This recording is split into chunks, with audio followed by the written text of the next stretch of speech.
the border, asylum seekers pouring over by the thousand. As the immigration system reaches critical mass, should cities offering sanctuary be forced to carry the growing load? In the wake of petrochemical explosions, the president offers the industry fewer regulations, not more. What's the real message coming out of Crosby? And amid cries of manufactured crisis and looming firefighter layoffs, a city hiring freeze revealed as having never happened. So who is telling the truth in the ongoing battle over Proposition B? I'm Greg Groogan, and welcome to What's Your Point, where our panelists call it like they see it. Let's greet them. Starting us off, legendary Houston reporter turned investigative media consultant Wayne Dolcefino. Next up, Democratic commentator and attorney Nyanza Davis Moore. In the 3 spot, Bob Price, associate editor of Breitbart, Texas. Batting cleanup today, longtime political commentator and Fox 26 contributor Mustafa Tamiz. Next up, 1/3 of the Amigos on KSEV, Republican Ben Strusand. And closing us out on the hot corner, writer, educator, and radio host Antonio Diaz. Let's do this. The critical nature of the number is hard to dispute. More undocumented immigrants have crossed over our border in the last 3 months of 2019 than all of last year. After months of denial, the New York Times admits America's immigration system has reached a breaking point, with as many as 27,000 children expected to move across our border in April alone. In response, President Donald Trump first announced that our nation was, quote, full up and had no more room. Mr. Trump then fired embattled Homeland Security Director Kirstjen Nielsen and closed out the week by threatening to send the flood of asylum seekers directly to so-called sanctuary cities like San Francisco, Austin, and yes, Houston, as punishment for Democrats he claims are unwilling to change immigration laws. They want more people in their sanctuary cities. Well, we'll give them more people. We can give them a lot. We can give them an unlimited supply. Immigration officials say there are no plans to transport large numbers of undocumented immigrants to sanctuary cities, citing the added cost involved with mass relocation and detention. And with that, I'm going to turn to Bob Price, who has been talking about this issue as long as there's been What's Your Point. Well, the numbers are not surprising. They're shocking, but they're not surprising. And the firing of Kirstjen Nielsen was not surprising either. We predicted that she would be gone a couple months ago, and she survived longer than we thought she would. So the new secretary appointee will be filling in that spot and doing a good job with the laws that are in place. But unfortunately, the laws that are in place are where the problem is. Building the wall is needed for border security purposes and national security purposes, but that's not going to solve the problem that we have today. The problem we have today is not the numbers of people, it's that it's families and unaccompanied children that are highly costly to the American taxpayer. Okay, for as long as you've been talking about it, Tony Diaz has responded. Tony, this is a terrible situation. 27,000 kids. I think what America wants is some solutions. What are the solutions here? No, I want some solutions too, but this is another example of the Trump administration mismanaging immigration. And again, they're referring to the stereotype or marketing ploy of sanctuary cities. Let's talk about Trump's sanctuary golf courses. Because I want to remind folks that the Trump golf courses at Mar-a-Lago had hired undocumented for decades. So they benefited from hiring undocumented labor for decades. So maybe really Trump wants to bring the folks from the border, not to sanctuary cities, but to his sanctuary golf courses because he needs new workers. And this is another example of Trump mismanagement, because instead of allocating his resources wisely, he's allocating Border Patrol to aggravate Democrats. At the end of the day, he's not fit to be our leader because he doesn't know what he's doing. I'm not even looking, but I'm betting Wayne Dolcefino is apoplectic. So I love Tony's theories of life. Because a couple of people cleaned golf shoes at a golf club somewhere, that because of that, we should just not worry about it, Tony, and we should just say, you know what, you hired a couple of illegal immigrants, so let's not worry about it. That's not what I said. That's exactly what you said. You said, of course not. Look at the transcript. Look, just because people have taken advantage of a system doesn't mean that it shouldn't be fixed. And the way you fix it, and quite honestly, I don't understand what everyone's so upset about. All Donald Trump said was, we will send illegal immigrants to the cities that say they welcome illegal immigrants, that they want illegal immigrants, that they think they help their communities, they're not drains on their hospitals and schools. So then why don't we just do what they are asking us to do? Let's send all the illegal immigrants that come in and all the people seeking asylum to the cities that say they want to. I don't understand why that's an issue. Okay, I'm going to fetching and intelligent. Thank you. I thought you was Thank you. Thank you for the compliment. Okay, so we need to call it what it is. It's not illegal immigration, it's asylum seekers. And as long as we characterize them as illegal immigrants, people are going to say, no, I don't want them here. But at the same time, I don't know if you all remembered that Houston has been a city that has welcomed people that have come here to evacuate from their own cities during hurricanes. From Hurricane Katrina to Hurricane Rita to Hurricane Ike. We welcome people from wherever they come from. When people are seeking asylum, they are leaving their own country because they are under threat. So now when they come to the United States of America, they're not automatically illegal. And if we're going to lock up children in baby jails at the ICE detention centers in Houston, that seems like a bigger problem to me than numbering 27,000 people that are coming over here. Let's be Americans and welcome people that are coming over here to seek asylum. Yes. You're not automatically illegal just because you want to come to the United States. Okay, Ben, you've been watching this unfold. Give us some insight. Yeah, well, so it should be evident to everybody that's not thoroughly infected with Trump derangement syndrome that it's a crisis or it's an emergency, whatever you want to call it, a big problem at the border, and that Democrats will not lift one finger, not one finger, to do something about it. They refuse to appropriate money for immigration judges. They won't hire more Border Patrol agents. They won't give no barriers. They won't provide any resources in detention facilities. Can we hold families together at the border? And as to the specific point, they are claiming asylum. What happens is they claim asylum out of under outdated immigration laws that both parties are responsible for creating, and then they disappear into the interior because only 1 in 5, according to the Department of Homeland Security, as verified by the Washington Post, ever receive asylum from an immigration judge. The rest of them just melt away and they join the illegal immigrant community. The only reason Democrats will not lift a finger to help President Trump fix this is because to do so would be an admission that he's been right all along. Okay, Mustafa, we welcome a fresh perspective on this issue, which we talk about pretty regularly. Well, look, I think we have to tamp this thing down. We're a nation of immigrants that was built on religious freedom. That is a core value of the United States. And when we talk about asylums, I mean, we started the asylum law both on the Republican and Democratic side because we turned away the Jews that came in post-World War II. And it was a shameful history. People coming from Nazi concentration camp, we turned them away. And we created those asylum laws in the United States and around the world. We led to create it to do that. We're a nation of 320 million people. If we started to make it difficult to receive legal asylum, then it makes sense that you would have people cross the border illegally. So this is a President Trump created crisis to make a political point.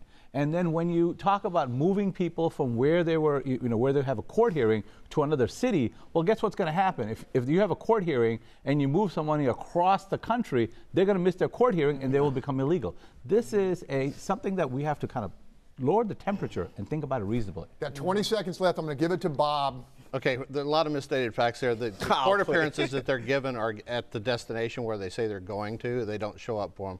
90% of them don't show up for their immigration hearings. They're not asylum seekers. If they were asylum seekers, they would take asylum in Mexico where it's been offered to them. They're economic refugees that are coming up here seeking a better way of life. It's nothing about asylum. That's not correct either, though. We're going to talk about it again in future shows. But when we come back, the Commander-in-Chief in Crosby this week, and it wasn't for any crackdown on plant safety. We'll work through what the president had to say about unleashing the oil patch, so stay with us. Welcome back. The president came to Texas this week, specifically Crosby, in our corner of the Lone Star State.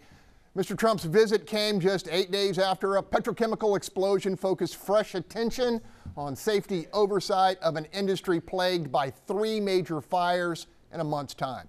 Now, rather than ramping up regulation, the president highlighted his effort to reduce it, signing executive orders that will make it more difficult for states and environmental groups to block construction of pipelines. Under this administration, we've ended the war on American energy like never before. Nobody believed that this was going to happen. And we put thousands and thousands of patriotic union members like you to work building our energy future.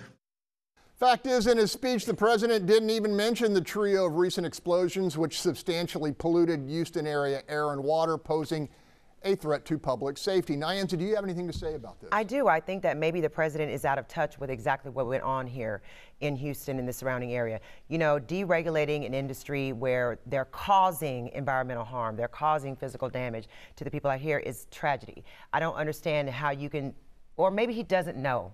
You know, maybe he just doesn't understand what happened here in Houston, the same way he didn't understand that after Hurricane Harvey, the people that were on their boats, they were trying to rescue people. He thought they were just out trying to take selfies. So maybe the president is out of touch, but we know that deregulation is not the answer to stop the explosions that we have at the petrochemical plant. Yes, they're important to our industry, and yes, we need the union workers to build those new pipelines, but at the same time, we can have regulation as well as union fighting building pipelines. We don't have to have one in place of the other. I look at this panel, I see some experts on messaging. Was there any messaging going on there, Bob?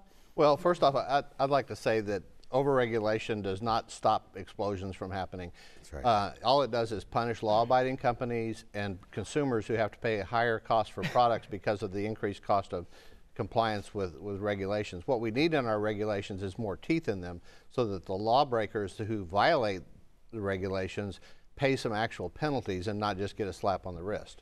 Tony, you tend to advocate for folks on the east side. There's affordable housing over there, but their neighbors are the petrochemical industry. We have asked them in the past to be good neighbors. Do we need to start insisting, as we've heard before, you know, have we become too cozy? Well, before it was just the problem of the communities right by these petrochemical companies. They were the ones that were having breathing problems, health problems. Now it's all of our problems, and I think the president just made it harder for Republicans who will be up for election in November, because all you have to do now is show pictures of those toxic clouds and remind voters that the Republican president came here and said he didn't care about those toxic clouds. He didn't address all of the people that were hurt and will be hurt by that, and instead he said, I'm going to make it easier for these companies to continue acting in the manner they have. Okay, I want to give Ben Strusand, the look of cynicism on your face is powerful. Well, their neighbors are the petrochemical industry. Yep. Their employers are the petrochemical industry. Yep. So let's not lose sight of the fact that for a large degree of the people living in the area, they work in the industry that Tony is trying to suppress. Suppress? That's kind of strong. I just find it. How many times are we going to blame Trump on this show? I mean, I can't wait for the weather report because I know there was a storm yesterday, and I feel a little blame Trump coming on. He'll try and send an executive order. There we go. Back in Washington, a standoff underway as the White House ignored demands from the democratically controlled House Ways and Means Committee for the president's tax returns. Republicans see the move as politically motivated fishing expedition. Democrats say they want to make sure the IRS is treating the commander-in-chief appropriately. That is the same as any other American taxpayer. Okay, my investigative reporter friend. Is this a fishing expedition? Then we're going to hear from Mustafa. Yes, and I don't think you're going to find Russians on the tax return. But look, at the end of the day, if they want to make sure the IRS, if we're going to believe this IRS appropriately monitoring Trump nonsense, the easy way to do that is a process way. Call the IRS commissioner to the Congress, ask him what they're doing, ask him if they've got people investigating X, Y, Z. Is he really being audited? End of story. That's not what this is about. And look, I have no problem with tax returns. Look, I want the governor to give his tax returns. Let's have the mayor give his tax returns. That could be entertaining. Look, if we're going to play that game, let's play that game, all right? But I don't think that's what this is about. This is just trying to continue a narrative that just doesn't work. If you want to say the guy doesn't care about poor people, if you want to say he's X, Y, Z, that's fair. But this Russian nonsense, this IRS tax stuff, it's all just smoke and mirrors, and we all know it. Okay, Mustafa, you can tend to move through the smoke and mirrors. Is this a legitimate request by the House Ways and Means Committee? Every single president, since the Nixon administration gave their tax return before they came in the office. And the president himself said that once the audit is over, he would turn in his returns, right? So he's the president of the United States. The reason why we keep talking about him, the reason why he keeps getting blame, is because he's the president of the United States. The buck stops with him. Yeah, I mean, at some point, either if you want the job, take the responsibility and stop being the victim. And President Trump needs to stop being the victim every time somebody says, ask for some accountability from him. Nyanza, should your fellow Democrats keep the pressure on? I don't know if they should even have to put pressure on the President of the United States to turn over his tax returns. We all pay taxes. We all pay into the system that affords us the benefits of this country. So if he said that he was going to turn in his taxes after his audit was finished, well, if the audit's over, just turn over your taxes. Those who have nothing to hide, hide nothing. We're going to leave it right there. After the break, why Republican leaders in Austin are looking to ratchet up the Texas sales tax. Are they robbing Peter to lower Paul's property tax? The Watch Your Point conversation when we come back. Welcome back. For me, this development sparked a bona fide double take. The three most powerful Republicans in state government, Greg Abbott, Dan Patrick, and Dennis Bonnen, collectively calling for an increase in the Texas sales tax. Now, it turns out it wasn't actually a sign of the apocalypse, but rather an effort to shift some burden off of tax-weary property owners. Critics are calling the proposed 1 cent addition to the sales tax regressive because everyone, especially non-home-owning, low-income Texans, would pay it without necessarily seeing a direct benefit.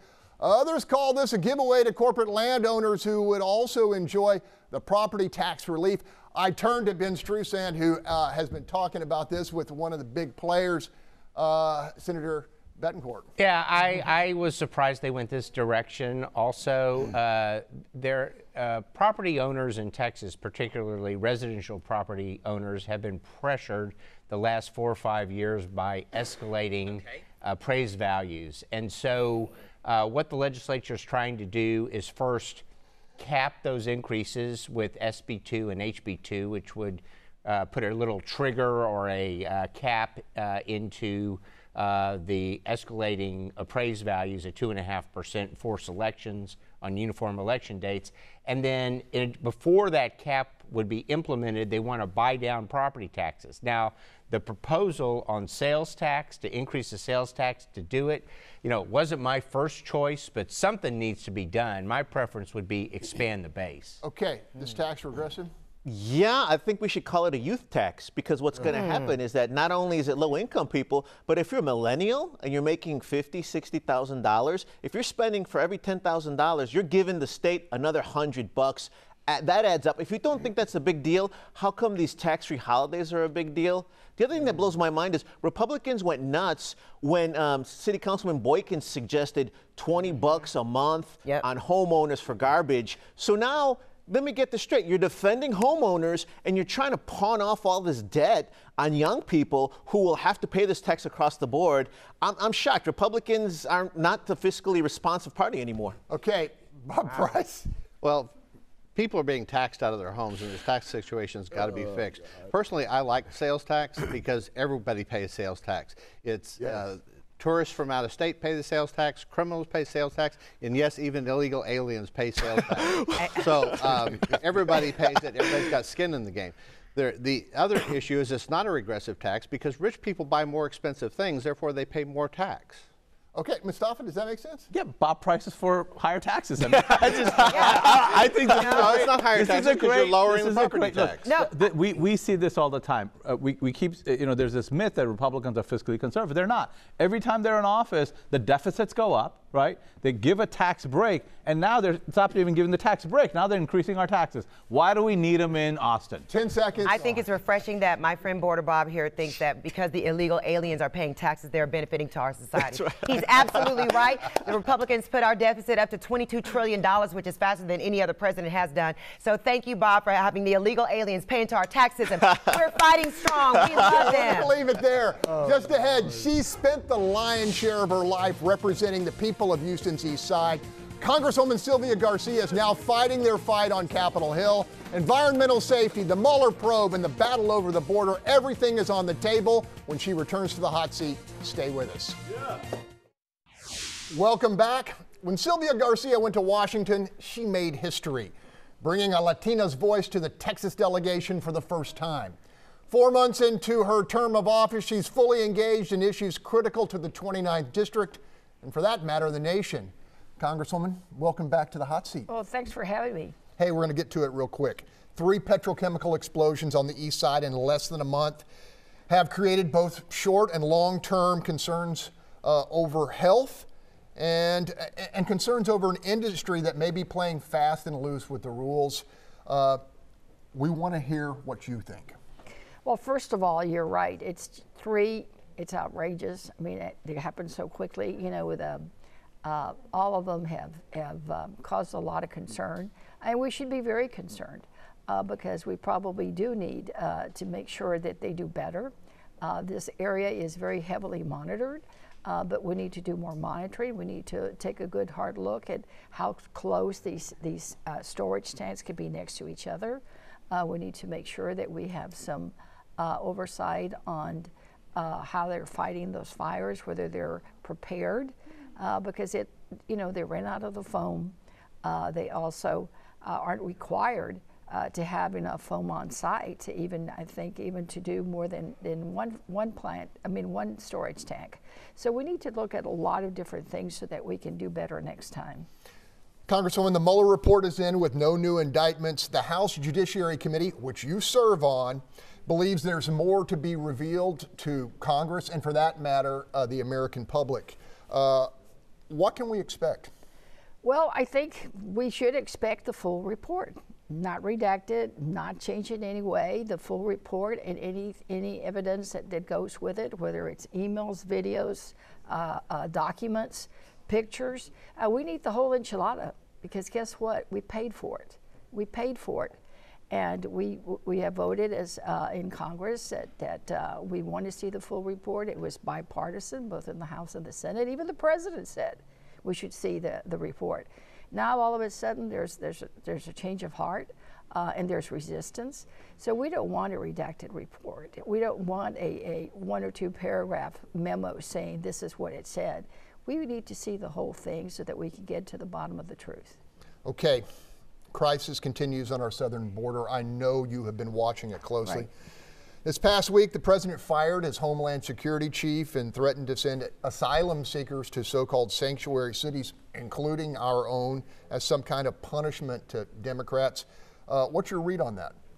Well, you know, I think it's tragic because the president said that he was getting rid of Secretary Nielsen because he needed someone stronger. I mean, I don't know what someone stronger looks like. I mean, because we've seen tearing children away from their parents at the border. We've seen tear gas at the border against some of our refugee seekers. We've seen babies in cages. I mean, what could be tougher? So I'm worried about what we might be getting next. And I think he's given us the first signal. When he's trying to use children as political pawns for political vindictiveness by suggesting that he wants to release some of the people that are being held in the areas where Democrats live that believe in sanctuary cities. I think that's outrageous. I don't think any president should use any agency of the government for their own political vindictiveness, and I think this is what it is. Speaking of children, we're expected to have 27,000 asylum-seeking children cross our borders this month alone in April. Have you heard something from a policy perspective in your time in Washington that can address what is a mounting humanitarian crisis? Well, it's again tragic, and I think the current policy is just cruel and does not even accept the fact that this is a legal process. When you have a White House who wants to get rid of the judges, who wants to stop people from even getting to the border, because you know they're doing that too. They're not allowing them to come in to seek asylum. They're up ahead stopping them from even approaching the border. So when you've got those kind of actions, it's really hard to find the middle ground that, frankly, the American people want us to reach. They want us to work together to find a solution, because nobody wants to see children torn away from their families. No one wants to see children in cages. So we do have to do something. And I'm really encouraged that on the Democratic side, we have real solutions. We're looking at ways to be able to care for these children in terms of medical care, in terms of where they should be housed, in terms of their path to seeking sponsors here in the United States. So there's ways to do this in a more humane manner. Real quickly, I just have 20 seconds. Topping the collateral damage of the immigration mess are the young people brought here by their parents, no fault of their own. We call them dreamers. Is there movement to address their situation? Well, I'm pleased. I sit on Judiciary. We have the markup, which is when we're going to finally go through the bill. It's called the Dream and Promise Act. It's one of the first things we're going to tackle when we get back after this Easter recess. So yes, we will be passing a Dream Act, and it will be probably within the next month. And I'm looking forward to that, because it's a promise. And as you said, these kids came here through no fault of their own. They're in their hearts and their minds and their souls. They're American. They're Americans in waiting, because all they're doing is waiting for the time for them to become citizens. Congresswoman Sylvia Garcia, always good to have you. Well, thank you for having me, and have a blessed Palm Sunday today. Same to you. Okay, up next, the falling price of Prop B, the hiring freeze that wasn't, and a new offer by Houston firefighters to settle the whole mess once and for all. Our panel is pumped up to dive in, so stay with us.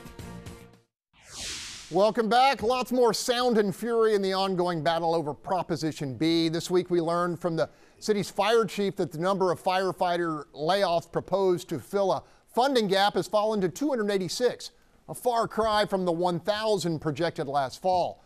We also learned that the city hiring freeze imposed by the mayor as an austerity measure has been routinely superseded with the addition of 602 employees to the payroll since Prop B passed in November.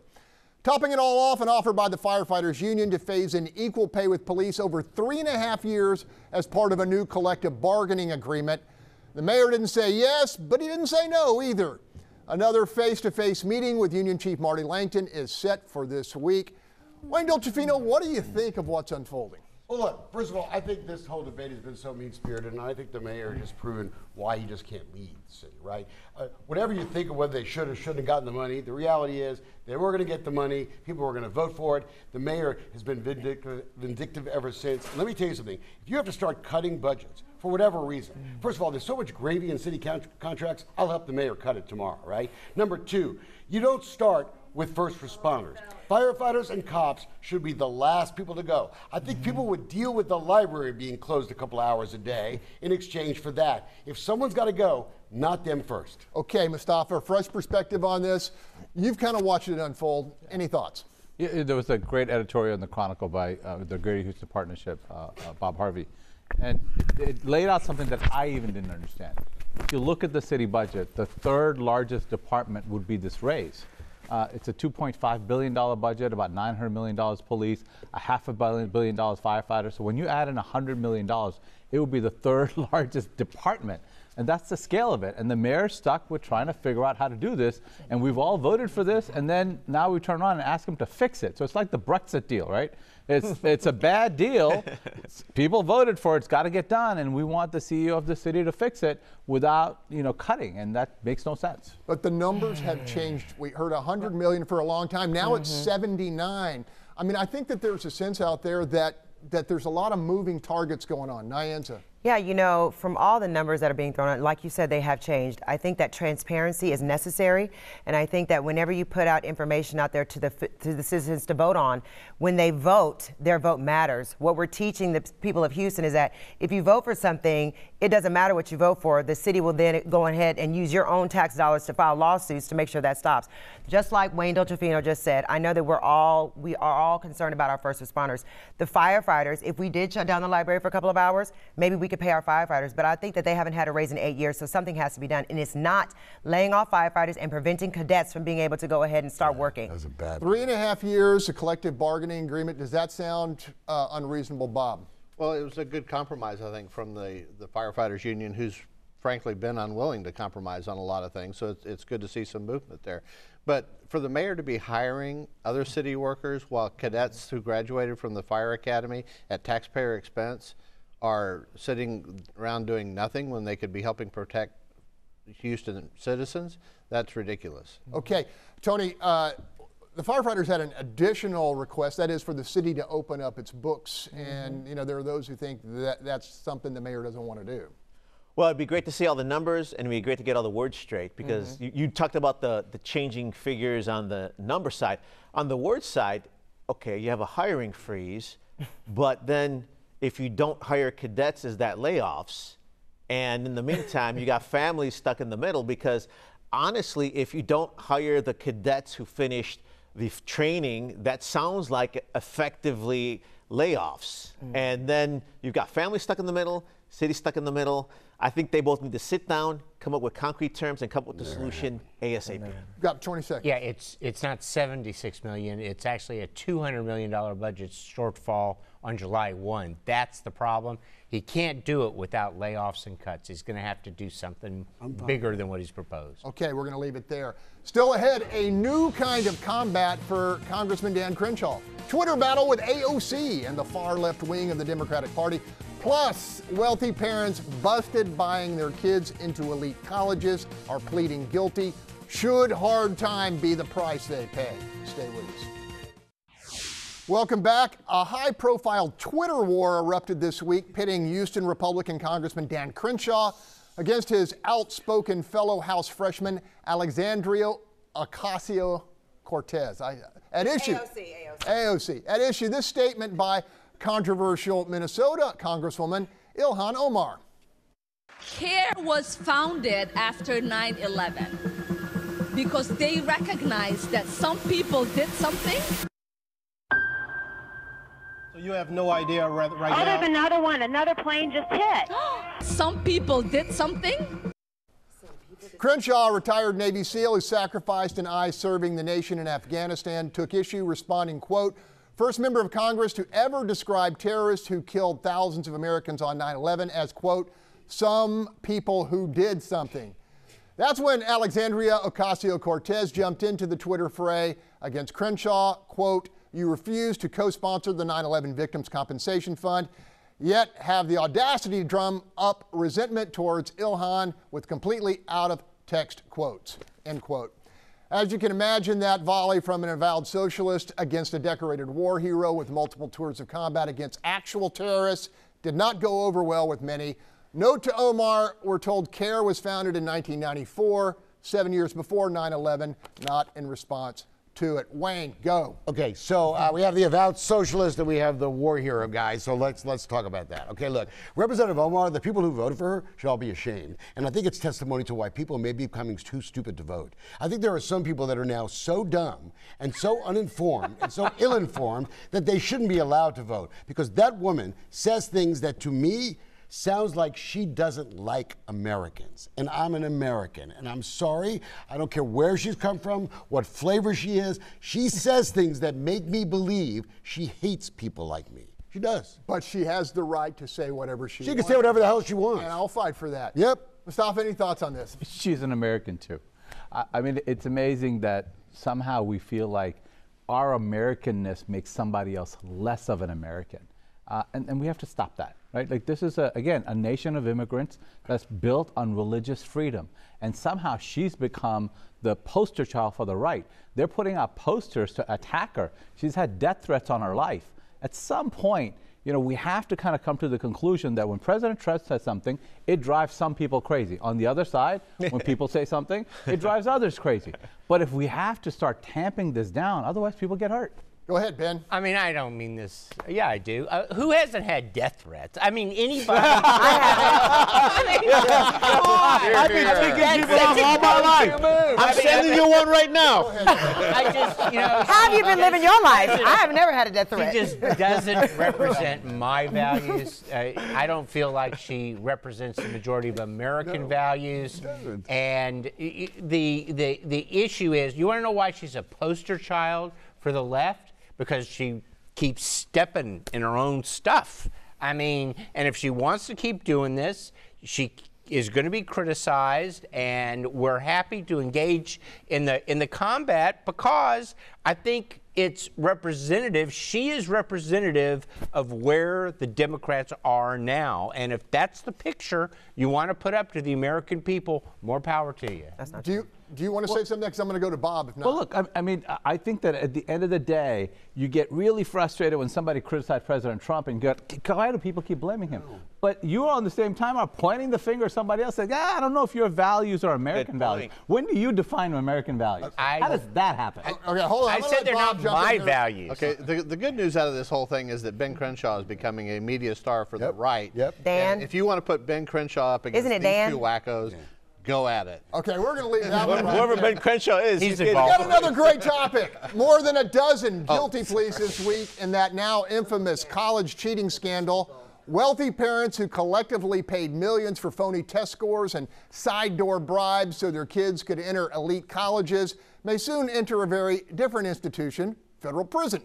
Question, does the crime committed here warrant incarceration? Oh, yeah. Tony. I tell you what, if the elite who are under investigation right now, if they don't do plea deals, they will go to jail. Some who've taken plea deals will go to jail. But here's the heartbreaking part, because this is very tragic and heartbreaking. If you're a truck driver, if you're married to a bookkeeper, and you're working hard to send your kids to college, you are competing with not just the Hollywood elite, you're with fashion moguls. I want to put it in context. If you shop at Target, those shoes that say, those shirts that say Massimo, that's what you get on Father's Day, is those Massimo shirts. You're competing against that guy. So nowadays, if you're working class, you not only need a college fund, you need a bribe fund. And I tell you what they should do now, they should go back and reinstate affirmative action.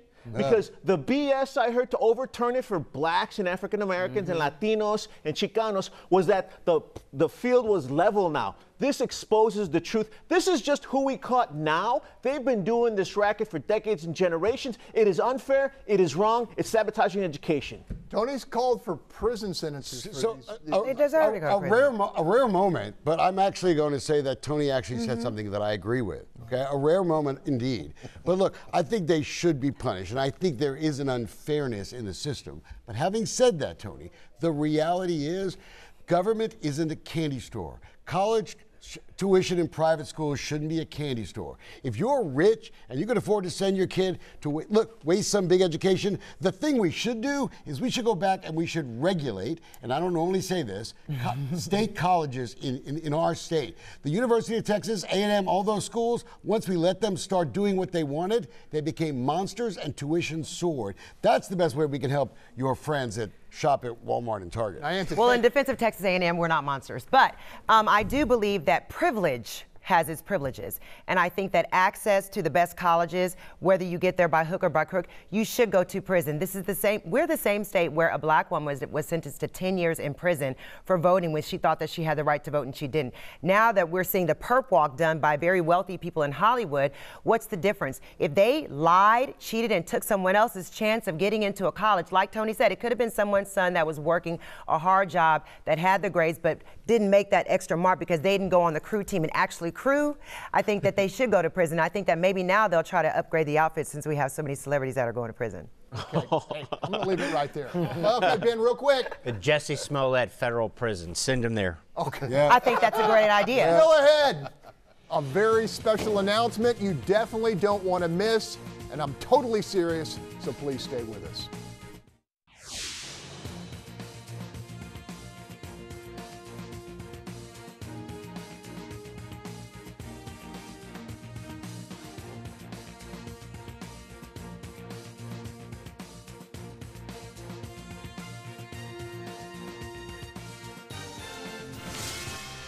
Welcome back. This is normally the time when our team clues us all into what we missed.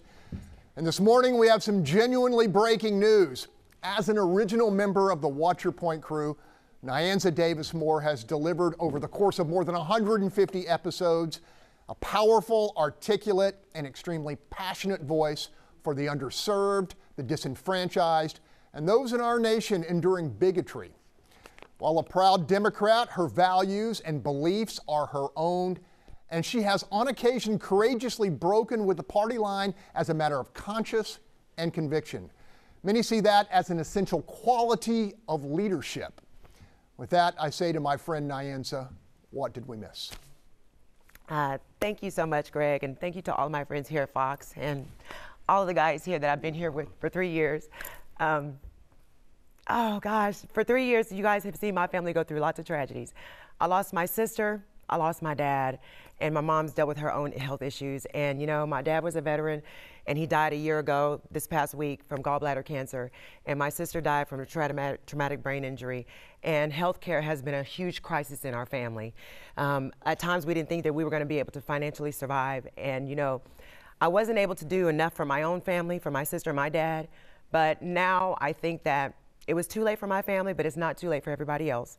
And I think that right now in the district that I live in, our Congressman Pete Olson has voted against the Affordable Care Act so many times that it puts me in fear that I won't be able to take care of my own family if tragedy strikes again. So for that reason, I've decided to go on a little bit of a hiatus from the show and put my hat in the ring. I'm running for United States Congress in Texas's 22nd Congressional District. And I'm taking the fight straight to Pete Olson because I think that we need accessible and affordable health care.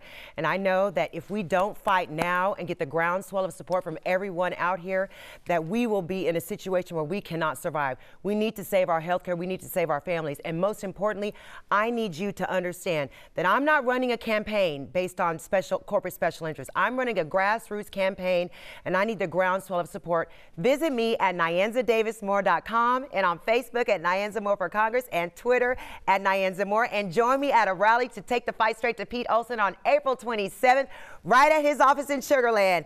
Come on, you guys, we got to step up! That's all the time we have, thanks to our team. And remember, keep it right here. Fox News Sunday with Chris Wallace is coming up at the top of the hour. Be sure and join us next week for the latest edition of What's Your Point. Have a great Sunday. Go Nyanza. Oh, thank you.